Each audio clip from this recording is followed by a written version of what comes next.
60 वर्ष की उर्मिला शहर के बाहरी हिस्से में अपने छोटे से घर में अकेली रहा करती थी। एक रात शहर में बहुत जोर का तूफान आया।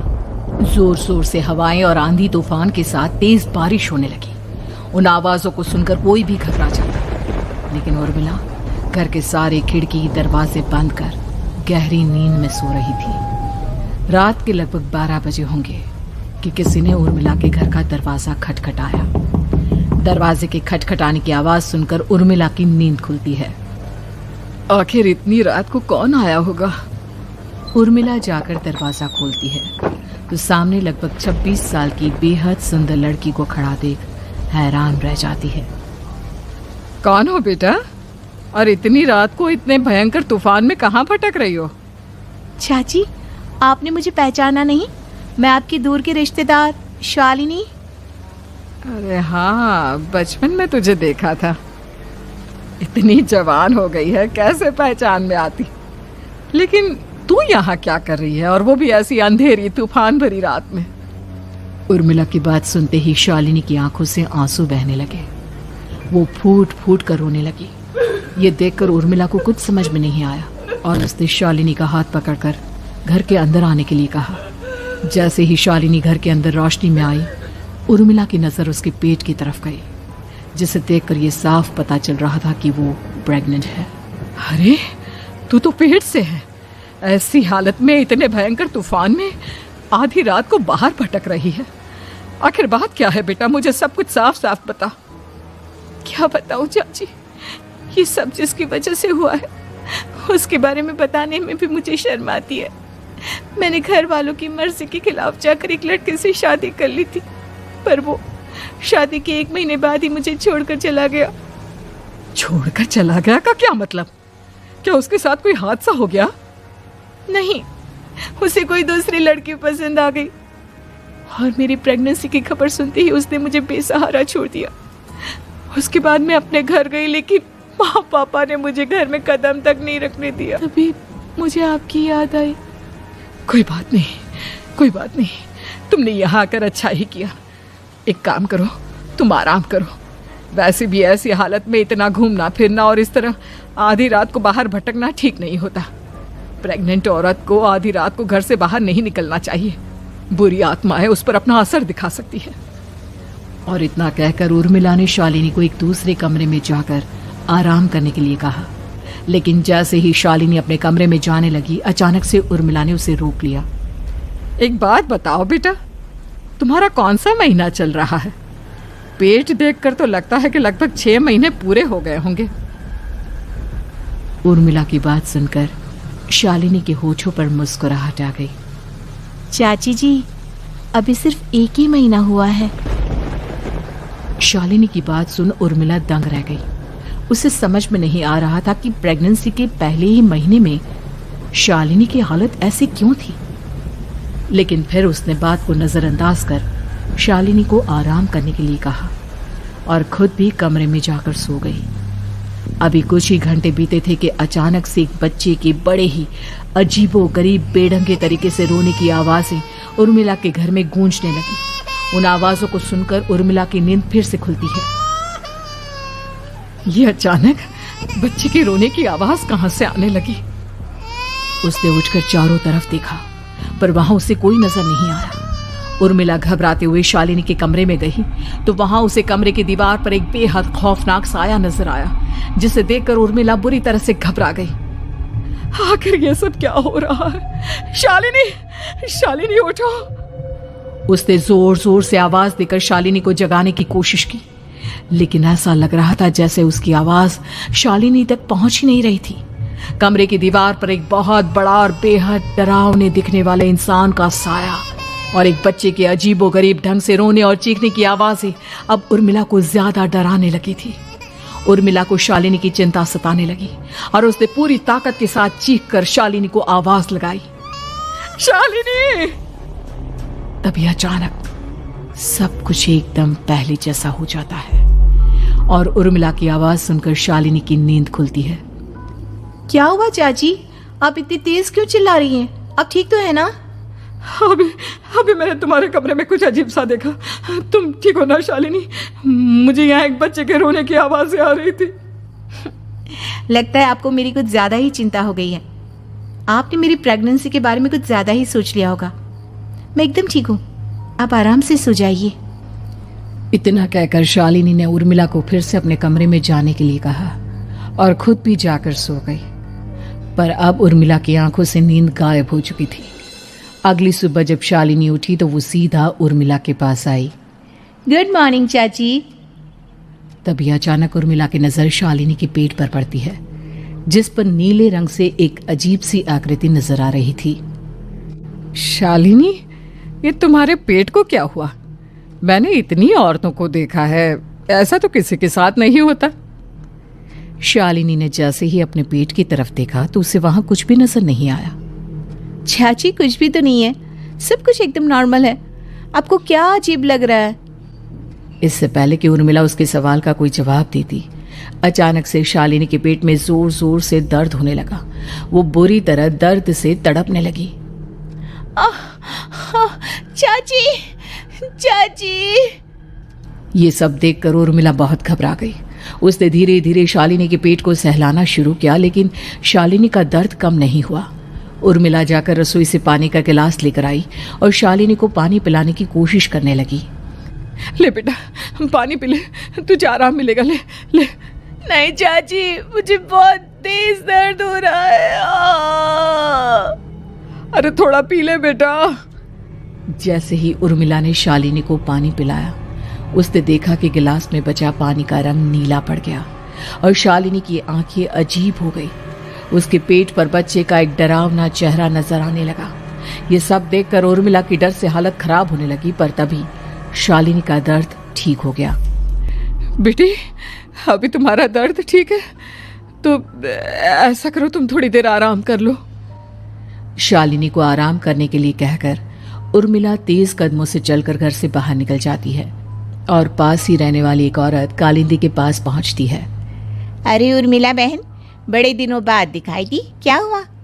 बहुत घबराई हुई सी लग रही हो, सब ठीक तो है ना? क्या बताओ कालिंदी बहन, मेरी एक दूर की रिश्तेदार आई हुई है। वो पेट से है और उसके साथ ना अजीब अजीब चीजें हो रही है। अब उर्मिला सारी बात कालिंदी को बताती है, जिसे सुनने के बाद काले जादू और तंत्र विद्या की माहिर कालिंदी एक ताबीज बनाकर उसे देती है।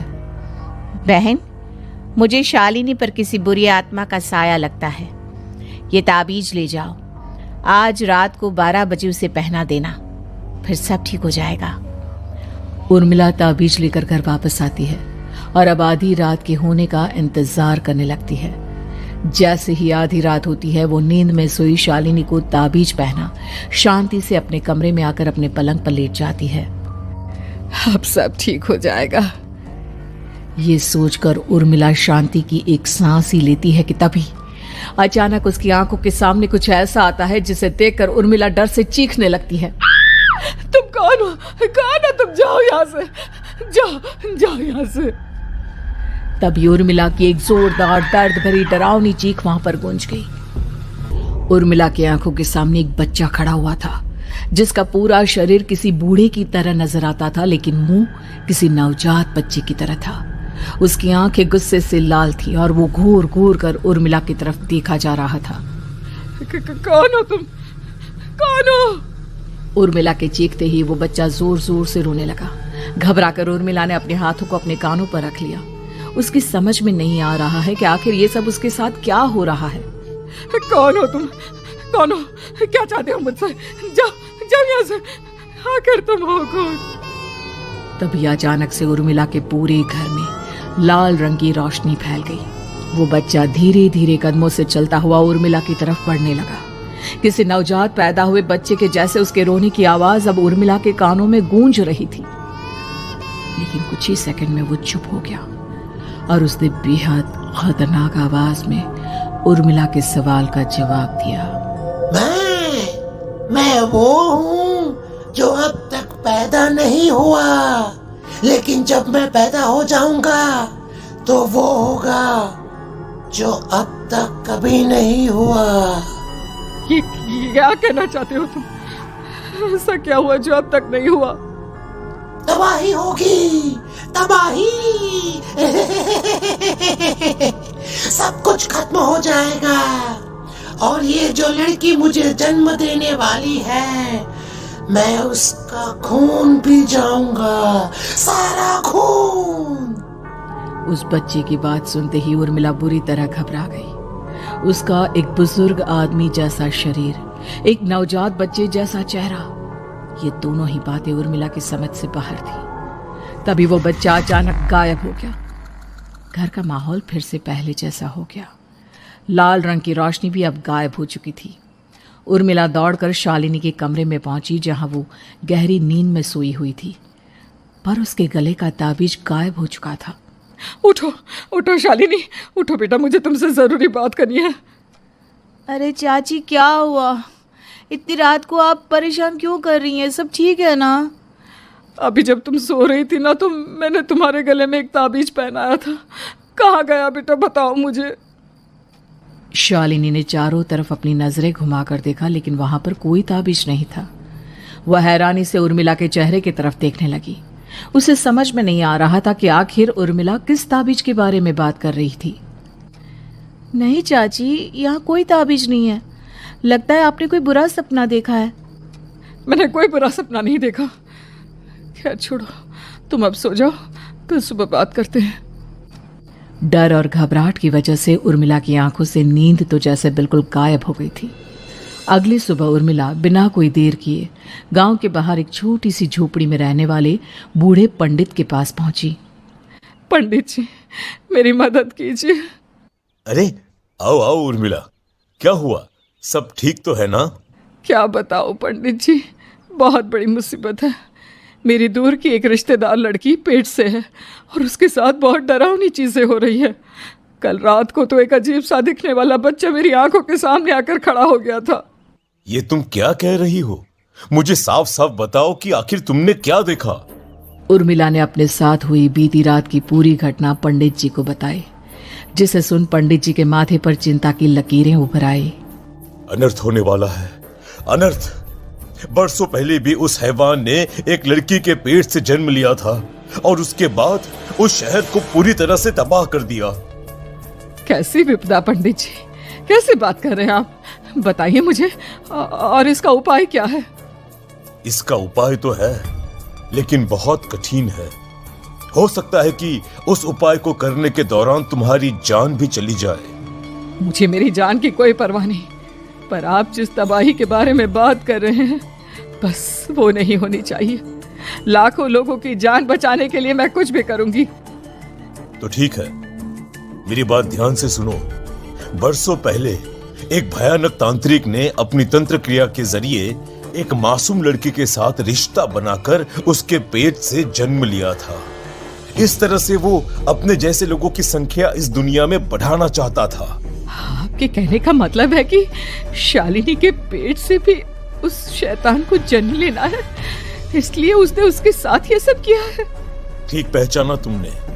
अब मैं तुम्हें एक ऐसा सिंदूर दूंगा जिसे तुम्हें ले जाकर उस लड़की के पेट पर लगाना होगा। क्या ऐसा करने से सब कुछ ठीक हो जाएगा?